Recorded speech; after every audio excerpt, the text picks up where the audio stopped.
তো সেদিন আমার ছিল দুটো পার্টি মেকআপ। তো আজকে তোমাদের সাথে কিছু কথা শেয়ার করব।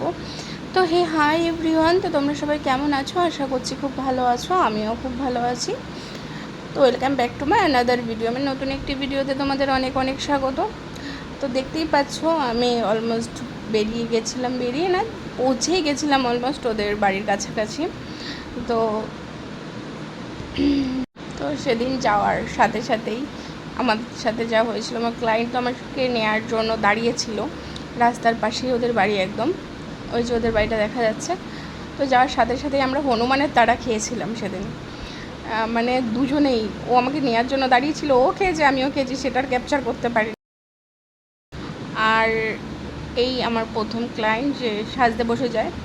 তো এখানে কথা হচ্ছে দেখো, তো এখানে আমি সাজাচ্ছিলাম, প্রায় কমপ্লিটের দিকে বেসটা। তো এখানে দেখতে পাচ্ছ যে কীরকম লাগছে স্কিন টোনটা বা কী, এখানে তাও একটু আপ ডাউন করছে, কখনো ফেয়ার লাগছে, কখনো মিডিয়াম লাগছে, কখনো এই যে আমরা ফটো ভিডিওতে দেখি অনেক সময় সাদা সাদা লাগে।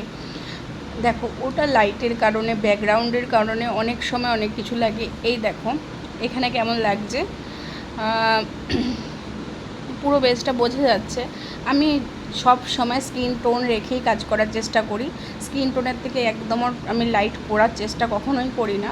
তো এই লাইটের কারণে এরকম সাদা লাগে অনেক সময় ব্যাকগ্রাউন্ডের কারণেও অনেক কিছু হয়। তো ফোনের ছবি ভিডিওতে যেরকমটা লাগে আর সামনে পুরো ডিফারেন্ট লাগে, সামনে অনেক সুন্দর লাগে, চোখে দেখা জিনিস আর হচ্ছে গিয়ে ছবি ভিডিওর মধ্যে অনেক পার্থক্য। তো প্লিজ এরকম ছবি ভিডিও দেখে তোমরা জাজ করবে না যে আমি স্কিন টোন ব্রাইট হয়ে গেছে বা কিছু। দেখো এখানে কেমন লাগছে, এরপর ভিডিওতে কেমন লাগবে। ব্যাকগ্রাউন্ড আর লাইটের কারণ কেনই বা এরকম হয়েছে আমি নিজেও বুঝতে পারিনি। তো এইটুকুই বলার ছিল, যে সামনাসামনি ওদেরকে অনেক সুন্দর লাগছিলো, ওদের তো অনেক পছন্দ হয়েছিল।